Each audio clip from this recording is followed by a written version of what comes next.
नमस्कार दोस्तों, स्वागत है हमारे चैनल आरडी एजुकेशन में।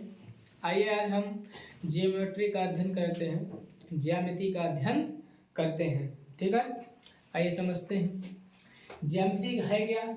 ज्यामिति मुख्य रूप से दो शब्दों से ग्रीक के दो शब्दों से मिलकर बना हुआ है, जियो धन मेट्री, जिसमें जियो का अर्थ होता है पृथ्वी, मेट्री का अर्थ है मापन। प्राचीन काल से ही हमारे पूर्वज लोग पृथ्वी को मापने के लिए विभिन्न प्रकार के नियमों का अनुपालन करते थे।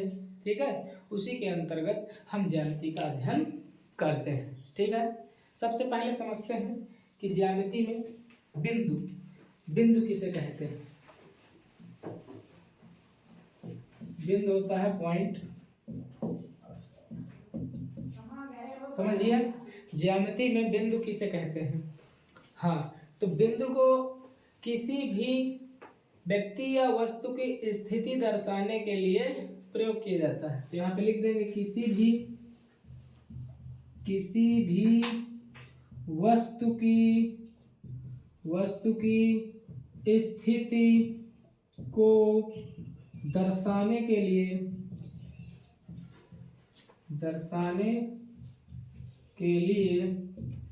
बिंदु का उपयोग करते हैं।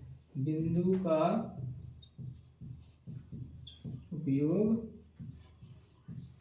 किया जाता।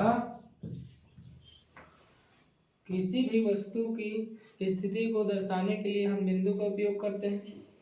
इसको कैपिटल ए से दर्शाते हैं, जैसे बिंदु ए ये है, ये आपका बिंदु दर्शाता है। ठीक है, और बिंदु की ना तो लंबाई होती है, ना ही चौड़ाई होती है, ना ही ऊंचाई होती है। एक चीज और ध्यान दे लेंगे कि बिंदु की ना तो इसकी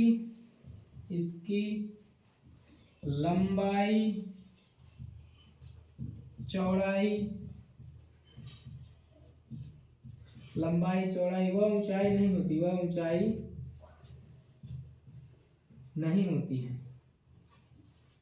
नहीं होती है। तो आप समझिए, बिंदु वह है जिसकी ना तो लंबाई होती है, ना चौड़ाई होती है, ना ऊंचाई होती है। केवल हम इसको दर्शाने के लिए, किसी भी व्यक्ति को, किसी भी वस्तु को दर्शाने के लिए, उसकी स्थिति को दर्शाने के लिए हम बिंदु का इस्तेमाल करते हैं। ठीक है, यह एक बीमाहीन होती है। ठीक है, और इसे दर्शाने के लिए कैपिटल अक्षरों का उपयोग किया जाता है। ठीक है, ध्यान से। हाँ, तो किसी भी वस्तु की स्थिति को दर्शाने के लिए हम बिंदु का उपयोग करते हैं। ठीक है, कि कौन व्यक्ति, कौन वस्तु कहाँ पर है। अच्छा, बिंदु के बाद हम आते हैं दूसरी परिभाषा में, अपनी रेखा में। चलिए इसी में लिख देते हैं नीचे रेखा, लाइन, LIN। अच्छा, रेखा क्या होती है। रेखा है बिंदुओं के समूह को, या बिंदुओं के समुच्चय को हम रेखा के नाम से जानते हैं। यहाँ पे आप देखें कि बिंदुओं के, किसी भी तल में उपस्थित, किसी तल में उपस्थित बिंदुओं के समूह को,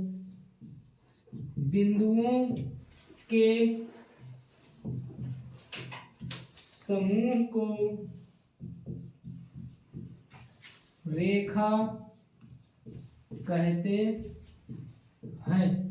किसी तल में उपस्थित बिंदुओं के समूह को रेखा कहते हैं। जैसे मान लीजिए कोई आपका प्लेन है, तल है, तो इस तरह से बिंदु कई सारे उस तल में उपस्थित होंगे, तो उन सब के समूह को जो मिला करके बनेगी वो आपकी रेखा कहलाएगी।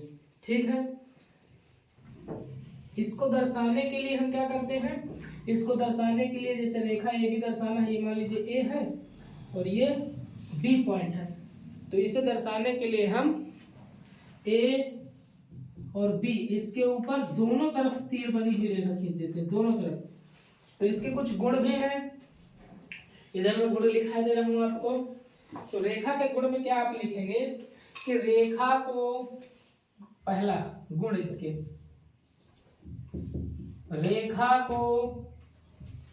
रेखा को दोनों तरफ असीमित रूप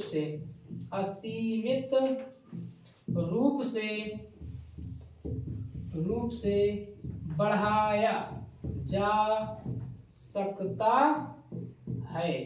अर्थात मेरे कहने का मतलब है ये रेखा है आपकी, तो इसको आप दाईं तरफ चाहे इस तरफ चाहे इस तरफ, दाईं तरफ चाहे बाईं तरफ, दोनों तरफ कितनी भी दूरी तक आप बढ़ाते चले जाइए, कोई भी रुकावट नहीं है, आपकी रेखा ही कहलाएगी। ठीक है।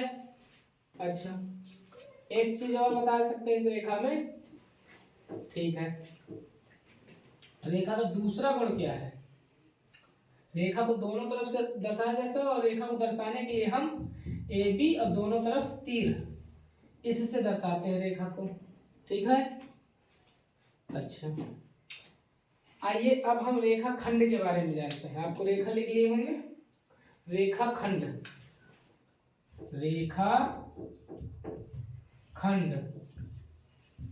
इसे बोलते हैं लाइन सेगमेंट।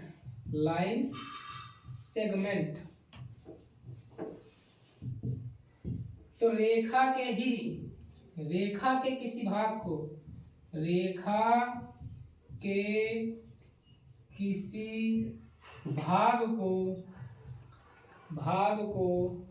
खंड कहते हैं। रेखा खंड कहते हैं। तो हाँ, आप ध्यान देंगे, मैंने बात की लाइन की, तो लाइन तो आप जानते हैं इसे बढ़ाया जा सकते हैं, लेकिन हमें मान लीजिए अपरिमित रूप की आवश्यकता नहीं, एक फिक्स की आवश्यकता है, मतलब 5 सेंटीमीटर, 1 किलोमीटर, 2 किलोमीटर, इसकी आवश्यकता है, यानी निश्चित दूरी की आवश्यकता है, तो हम रेखा खंड का इस्तेमाल करते हैं। जैसे कोई रेखा लिख दूं यहाँ पर, तो ए बी ये रेखा है, मान लीजिए इसकी नाप 5 सेंटीमीटर है, तो यहाँ से यहाँ तक। ठीक है। तो इसके 2 अंत बिंदु होते हैं, इसके गुण में लिख देंगे। इसके गुण में लिखना चाहें तो इसमें कोई भी अंत बिंदु नहीं होता, इसमें रेखा में इसमें कोई अंत्य यहाँ लगा दी, अंत बिंदु नहीं होता है, नहीं होता। इसमें क्या होता है, रेखा वाले में आप लिख लेंगे, रेखा वाले में आप लिखेंगे इसमें 2 अंत्य बिंदु होते हैं, अंत्य बिंदु होते हैं। और इसको दूसरा, इसको ए बी लिख के उसके ऊपर बड़ी लकीर खींच देते हैं, इसमें तीर नहीं बनाते हैं। ठीक, क्योंकि इसकी नाप निश्चित होती है, इसलिए इसमें तीर नहीं बनाते हैं। तो आप समझ लिए हैं रेखा किसे कहते हैं। रेखा क्या होता है, बिंदुओं का, किसी भी तल में बिंदुओं का समूह होता है, उपस्थित समूह से रेखा कहते हैं। इसे अपरिमित रूप से दोनों तरफ बढ़ाया जा सकता है, और रेखा को बढ़ाया जा सकता है, और इसको ए बी के ऊपर दोनों तरफ तीर बना के दर्शाते हैं। ठीक है। रेखाखंड रेखा का ही एक भाग होता है, रेखा का ही एक हिस्सा होता है, और इसकी नाप निश्चित होती है। ठीक, इसमें 2 अंत बिंदु होते हैं, ये भी ध्यान देंगे। अच्छा, आपने बिंदु की भी परिभाषा देख ली। ठीक है, एक इनको नोट कर लीजिए, आगे बताते हैं। नोट कर लीजिए इसको पूरा। ठीक है, आगे देखते हैं। हाँ, आइए अब देखते हैं किरण,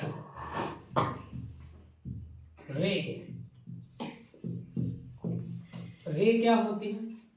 तो रे, इसमें एक अंत बिंदु होता है, इसकी परिभाषा में लिख लेंगे। इसमें एक अंत बिंदु होता है, अंत्य बिंदु होता है, तथा एक दिशा में असीमित रूप से बढ़ाई जा सकती है, असीमित रूप से बढ़ा सकते हैं।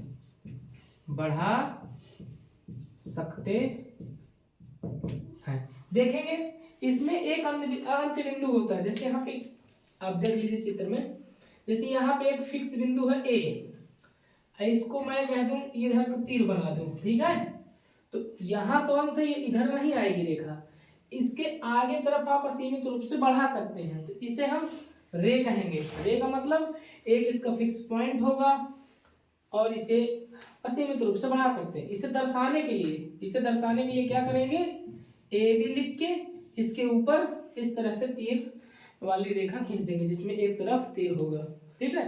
और इसमें एक अंतिम बिंदु होता है, ये ध्यान रखेंगे, ठीक है। तो रे आपको समझ में आ गया होगा। कभी आपने सुना होगा किरण पुंज, इसी में आ जाता है किरण पुंज। तो कई किरणों के समूह को किरण पुंज कहते हैं। यहाँ पे लिखे देता हूं, कई किरणों के समूह को किरण पुंज कहते हैं। जैसे कई सारी किरणें ऐसे जा रही हैं, ऐसे जा रही हैं, ऐसे जा रही हैं, ऐसे जा रही हैं, तो ये सारी की सारी किरण पुंज आपकी कहलाएंगी, ठीक है। अच्छा, ध्यान से देख लेंगे। एक डेफिनेशन आपकी रही जा रही है, मैंने रेखा की परिभाषा तो उसमें आपको तल नहीं बताया हूं। आइए तल देख लेते हैं। तल, इसको नोट कर लीजिए। क्यों तल देखिए, तल ये छूटा जाए, प्लेन बोलते हैं, क्या बोलते हैं, प्लेन। तल क्या होता है, ठोस के पृष्ठ को तल कहते हैं। ठोस के पृष्ठ को तल कहते हैं। कोई भी पृष्ठ हो, जैसे ब्लैक बोर्ड है तो ये सतह है, इसकी पृष्ठ है, इसको तल कहेंगे। कोई बुक है उसके ऊपर वाले को पृष्ठ कहेंगे, ठीक है। तो कोई भी, और ये पृष्ठ क्या हो सकता है, समतल भी हो सकता है, यानी कि ये समतल भी हो सकता है। समतल अगर एकदम से सपाट है, क्या हो, सभी जगह बराबर है, तो समतल कह देते हैं। एक होता है वक्र तल। वक्र अगर ये टेढ़ा मेढ़ा ऊपर नीचे है, ऊपर नीचे सतह है, सपाट सतह नहीं है, तो हम उसे वक्र तल करेंगे। अगर समतल सपाट सतह है, सपाट सतह यहाँ पे लिखे देता हूं, सपाट सतह, अगर सपाट सतह उसे समतल, इसमें लिखेंगे टेढ़ी मेढ़ी, टेढ़ी मेढ़ी, टेढ़ी मेढ़ी, टेढ़ी मेढ़ी सतह होगी तो उसमें से वक्र तल बनेगा, ठीक है। जिसका प्लेन आपने जैसे देखा होगा, क्यूब या क्यूबाइड देखे होंगे, तो उसके जो पृष्ठ होते हैं वो समतल ही होते हैं। क्या होते हैं, समतल होते हैं। इस तरह से कोई भी छत, ये वाला सामने वाला पृष्ठ ले लेंगे तो ये समतल, ऊपर वाला लेंगे तो ऊपर वाला समतल, चारों तरफ के पृष्ठ तल कहलाएंगे। क्या कहलाएंगे, तल कहलाएंगे, ठीक है। इसको भी नोट कर लीजिए। चलिए आगे बढ़ते हैं।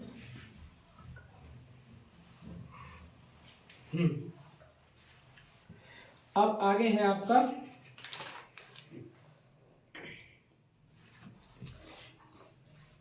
रेखाओं में और जानते हैं। आपने किरण पढ़ ली, अब पढ़ते हैं प्रतिच्छेदी रेखाएं। क्या पढ़ते हैं, प्रतिच्छेदी रेखाएं, इंटरसेक्टिंग लाइंस। प्रतिच्छेदी रेखाएं, तो आप ये लिख देंगे, ऐसी दो रेखाएं जो एक दूसरे को क्या कर रही हो, काट रही हो। ऐसी दो रेखाएं जो एक दूसरे को प्रतिच्छेद करें, या फिर एक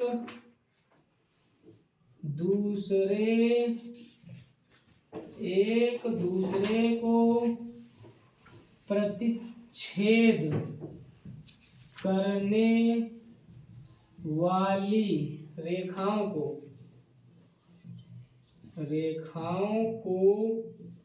प्रतिच्छेदी रेखाएं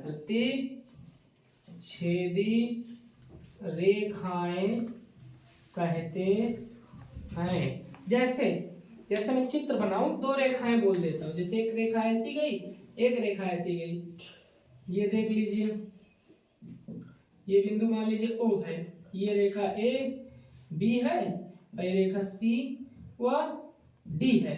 तो AB रेखा CD रेखा आपस में प्रतिच्छेदी रेखाएं हैं, और ये एक दूसरे को एक बिंदु पर, जो कि O है हमारा बिंदु, उस पर काट रहे हैं। तो ऐसी दो रेखाएं जो एक दूसरे को किसी बिंदु पर काटती हों तो हम उन्हें प्रतिच्छेदी रेखाएं कहते हैं। ठीक है। अच्छा, अगली इसी में डेफिनेशन देखते हैं। समांतर रेखाएं, समांतर रेखाएं, बहुत आपने पैरेलल लाइन सुना होगा, पैरेलल लाइंस। ठीक है। समांतर ऐसी रेखाएं, ऐसी रेखाएं अब लिख दे रहा हूं, ऐसी रेखाएं जिनके बीच की दूरी हमेशा समान होती है, जिनके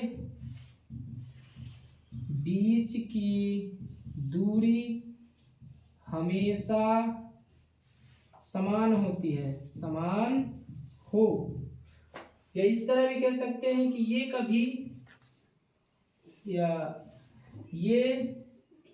कभी एक दूसरे को नहीं काटती, कभी एक दूसरे को नहीं काटती है। तो ऐसी दो रेखाएं, जैसे आपने देखा होगा एग्जांपल में रेल की पटरी आपने देखा होगा, सीधी चली जाती है, कभी आपस में मिल नहीं जाती हैं, बीच में उनके बीच की जो दूरी होती है वो हमेशा एक बराबर रहती है। जैसे समांतर रेखा ये हो गई, आप बनाएंगे, ये इधर एक रेखा चली गई, एक इधर रेखा चली गई। ठीक है। तो ये जो डिस्टेंस है यहाँ पे जो होगी उतनी ही डिस्टेंस यहाँ पे भी होगी। मान लीजिए ये भी है और ये सी डी है, तो ए बी और सी डी समांतर रेखाएं कहलाएंगी और ये आपस में एक दूसरे को कभी भी काटेंगी नहीं। इनको दर्शाने के लिए जैसे ए बी इस तरह समांतर सी डी, इस चिन्ह का प्रयोग कर लेते हैं। ठीक है। तो ये भी आप नोट कर लीजिए कि ए बी समांतर सी डी, इसको इस प्रकार से पढ़ा जाएगा। ठीक है, नोट कर लीजिए। अच्छा, एक परिभाषा और देखते हैं।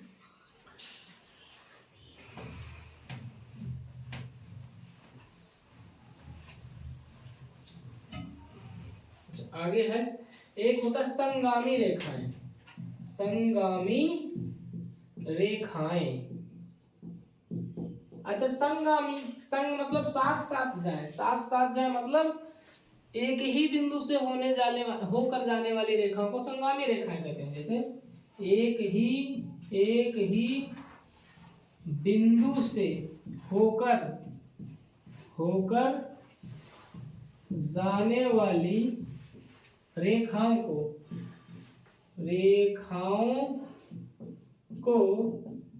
संगामी रेखाएं कहते हैं, संगामी रेखाएं कहते हैं।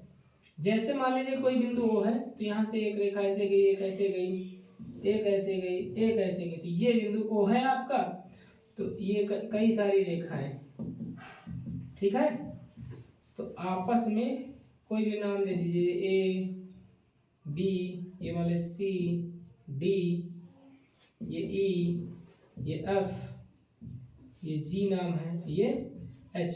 तो ऐसी रेखाएं या कई सारी रेखाएं जब एक ही बिंदु से होकर जाती हैं उसे हम संगामी रेखाएं कहते हैं। ठीक है, एक ही बिंदु से जाने वाली। एक यहाँ पे नोट कर लीजिएगा, नोट में ये लिख लीजिएगा कि यदि आपको दो बिंदु दिए हों, दो बिंदुओं से केवल एक रेखा खींची जा सकती है, केवल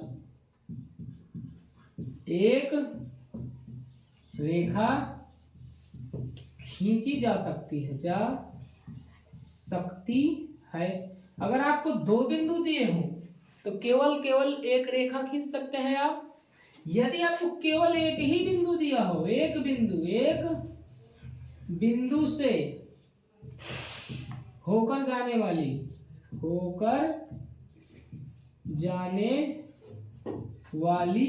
अनेक रेखाएं या अनंत रेखाएं खींची जा सकती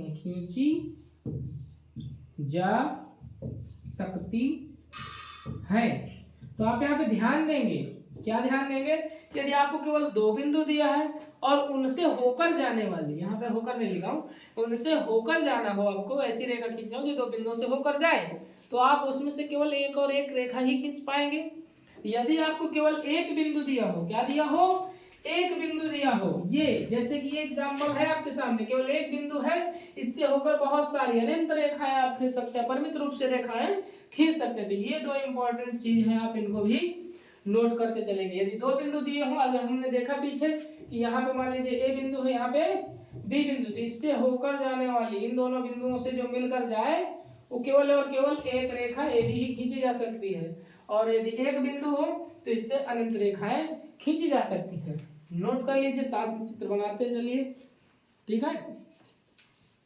अच्छा, एक परिभाषा और है यहाँ पे, संरेख बिंदु, संरेख बिंदु, संरेख बिंदु देख लीजिए, कोई मान लीजिए रेखा है आपके पास ए बी, ए और बी, कुछ अन्य बिंदु भी इसी में सम्मिलित है, जैसे बी के बाद आ गए सी, डी, ई आदि सारे बिंदु उपस्थित हैं। तो एक ही रेखा पर उपस्थित बिंदुओं को संरेख बिंदु कहते हैं। तो ये सारे के सारे संरेख बिंदु हो जाएंगे, मैं लिखे दे रहा हूं, एक ही रेखा पर, एक ही रेखा पर उपस्थित बिंदुओं को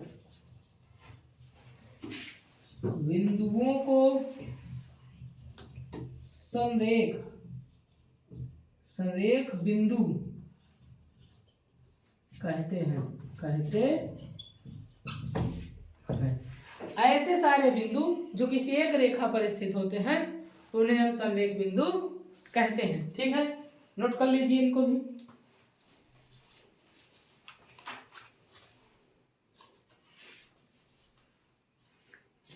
चलिए आगे बढ़ते हैं।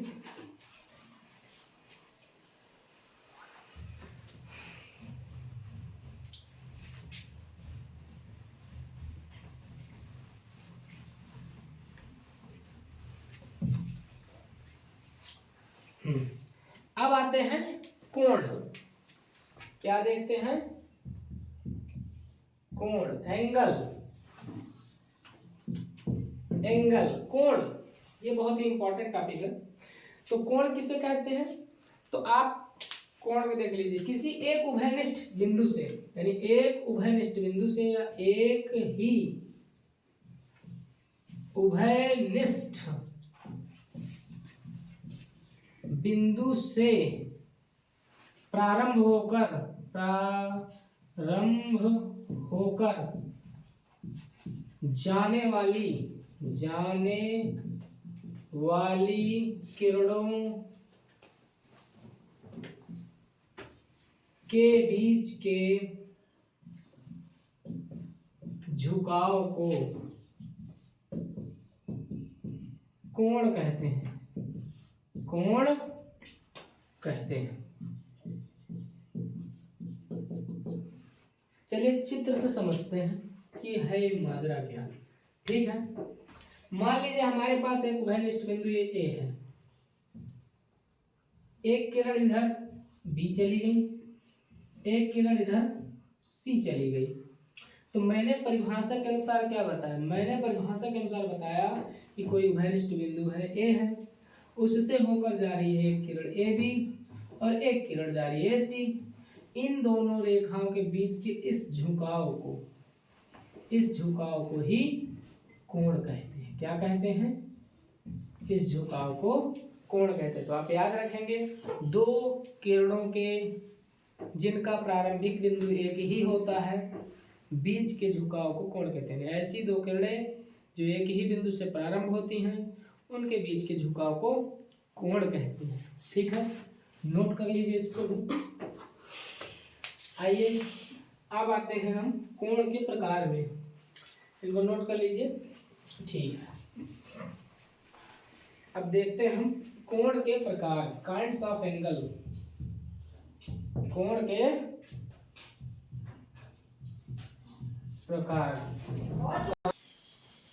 के प्रकार, ठीक है। तो आइए देखते हैं कोण कितने प्रकार के होते हैं, ठीक है। पहला कोण, इसमें फर्स्ट नंबर आपका है न्यून कोण। न्यून कोण एक्यूट एंगल बोलते हैं, ठीक है। तो ऐसा कोण जिसकी माप 0 अंश से अधिक हो व 90 अंश से कम हो। लिख लेंगे आप, ऐसा कोण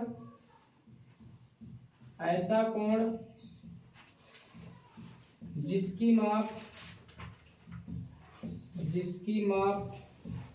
ऐसा कोण जिसकी माप 0 डिग्री से अधिक व 90 डिग्री से कम हो। ऐसा कोण जिसकी माप 0 डिग्री से ज्यादा हो, 90 डिग्री से कम हो, आगे लिख लेंगे न्यून कोण कहलाता है, ठीक है। जैसे यहाँ पे बनाना चाहो तो 0 डिग्री से अधिक होगा और 90 डिग्री से कम,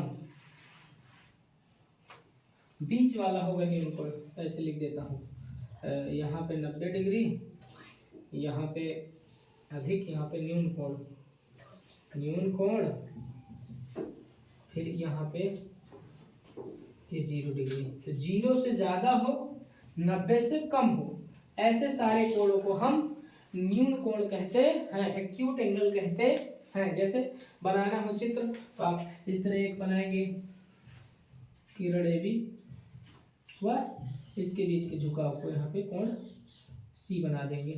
तो ये कोण आपका मान लीजिए 60 अंश का है, ठीक है। तो 60 अंश का कोण एक न्यून कोण है। क्या है? न्यून कोण। तो 60 हो, 70 हो, 80 हो, 85 हो, 90 से कम हो, 10, 5, 15, 25 कुछ भी हो, वो सारे के सारे कोण आपके न्यून कोण एक्यूट एंगल कहलाएंगे। 90 से आपके कम होंगे और 0 से अधिक होंगे, ठीक है। नोट कर लीजिए।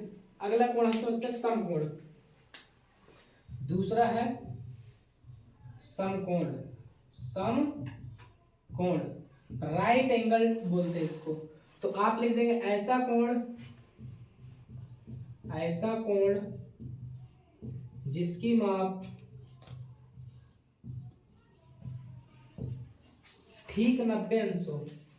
इसको इरेज कर देते हैं। ठीक 90 अंश हो, उसे हम आगे लिख लेंगे। आप ऐसा कोण जिसकी माप ठीक 90 अंश हो, उसे हम समकोण कहते हैं, ठीक है। तो जैसे लिखना चाहे, चित्र बनाना चाहे तो इसका ऐसा चित्र बनेगा। ये यहाँ पे इसकी माप 90 डिग्री, यहाँ पे ए, ये बी और ये सी। तो ये कोण, इस तरह का कोण जो भी आपको दिख जाए 90 अंश का कोण समकोण कहलाएगा, ठीक है। समकोण के बाद आते हैं एक आपका ऋजु कोण होता है। क्या होता है? तीसरा नंबर है ऋजु कोण। कभी कभी इसे रेखीय कोण भी बोल देते हैं, ठीक है, लाइनर एंगल। ऐसा कोण जिसकी माप ठीक 180 अंश होती है उसे हम ऋजु कोण कहते हैं। अब लिख देंगे ऐसा कोण जिसकी माप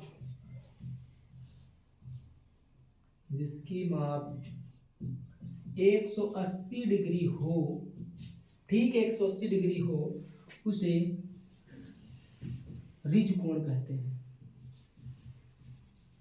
ऋजु कोण कहते हाँ।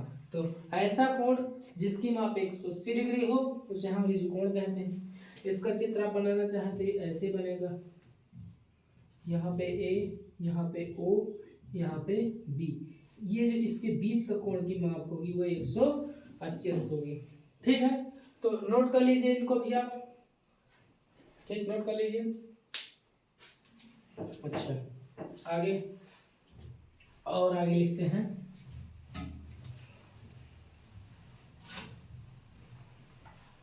हाँ, अगला है अधिक कोण। अधिक कोण तो ऐसा कोण या ऐसे कोण लिख दो, बहुत सारे कोण आ जाए, सारे कोण आ जाएंगे। ऐसे कोण जिनकी माप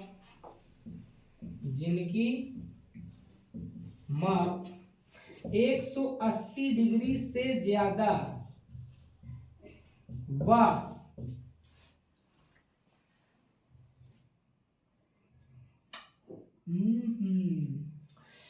अधिक कोण 180 डिग्री ज्यादा नहीं होगा, तो बृहत कोण पढ़ा रहे हैं, एक तो बीच में गायब ही कर दिए थे। यहाँ पे अधिक कोण के लिए 90 डिग्री से ज्यादा है, इसको छोड़ दिए थे, ध्यान से देखेंगे, ये वाला बीच में था। 90 डिग्री से ज्यादा हुआ 180 डिग्री से कम हो ऐसे कोण जिनकी माप 90 डिग्री से ज्यादा हो 180 डिग्री से कम हो अधिक कोण कहलाते हैं। जैसे अगर लिख दें अधिक कोण तो इनकी माप 90 डिग्री से तो ज्यादा होगी, लेकिन ये छोटे होंगे किससे, 180 डिग्री से। ये ध्यान देंगे आप इस चीज का, ठीक है। तो 90 डिग्री से ज्यादा हो ऐसे कोण, 90 डिग्री से ज्यादा हो व 180 से कम हो, इनसे हम अधिक कोण कहते हैं। चित्र बनाए तो आपका इस तरह से बनेगा, इसका 90 से ज्यादा ऐसा बनेगा। ये मान लीजिए 120 है, ठीक, ये मान लीजिए सी, ये मान लीजिए ए, ये मान लीजिए बी, ठीक है। तो नोट कर लीजिए कि ऐसे कोण जिनका मान 180 से कम हो और 90 से ज्यादा हो अधिक कोण कहलाएंगे, ठीक है। अच्छा आगे आइए, आपका ऋजु कोण हो गया है, पहले लिखवा दिया। अब आगे आते हैं बृहत कोण। बृहत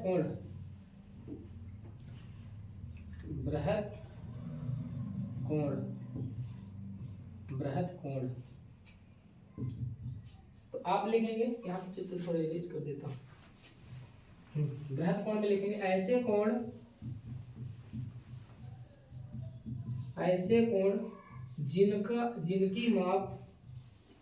जिनकी माप 180 डिग्री से ज्यादा व 360 डिग्री से कम हो।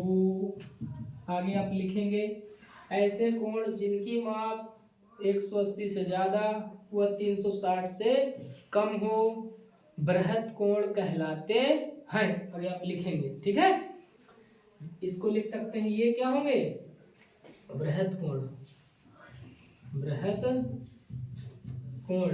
तो ये 180 से तो ज्यादा होंगे और ये 360 से कम होंगे, तो ये आपके बृहत कोण है। इनका चित्र समझाना हो तो चित्र बना लीजिए आप। इसका चित्र इस तरह से बनेगा, ये आपका ए है, ये आपका बी है और इधर की तरफ ये कोण, ये मान लीजिए 210, मान लीजिए 210 डिग्री, ठीक है।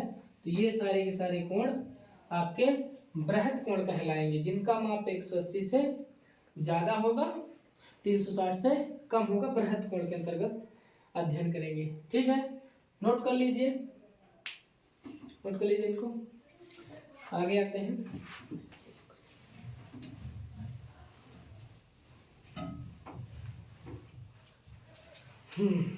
इसके बाद एक कोण और आता है आपका संपूर्ण कोण,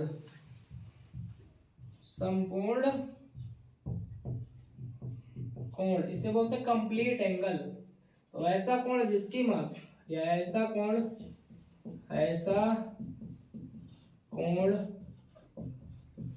जिसकी माप 360 डिग्री होती है उसे संपूर्ण कोण कहते हैं। संपूर्ण कोण कहते हैं। तो ध्यान देंगे, ऐसा कोण जिसकी माप 360 डिग्री हो, यानी अपनी एक परिक्रमा पूरी कर ले, जैसे ये है ए और ये बी है, तो यहाँ से स्टार्ट करके ये पूरा एक चक्कर कंप्लीट कर ले, तो इस पूरे माप को 360 डिग्री को हम संपूर्ण कोण कहते हैं, ठीक है। एक कोण और परिभाषित किया गया जिसे हम बोलते हैं शून्य कोण, जीरो एंगल। तो ऐसा कोण जिसकी माप 0 अंश होती है, ऐसा कोण जिसकी माप 0 डिग्री हो उसे शून्य कोण कहते हैं। शून्य कोण कहते हैं 0 एंगल। जैसे यहाँ पे ए बिंदु है और यहाँ पे बी है, तो बस यही रेखा ही है, ना ऊपर जाना है ना नीचे जाना है, ये 0 है। दोनों किरणें आपस में ही ओवरलैप कर रही हैं, ठीक है, तो इसे हम शून्य कोण कह देते हैं, ठीक है। तो धन्यवाद दोस्तों। इसी तरह की वीडियो को प्राप्त करने के लिए आप हमारे चैनल से जुड़े रह सकते हैं।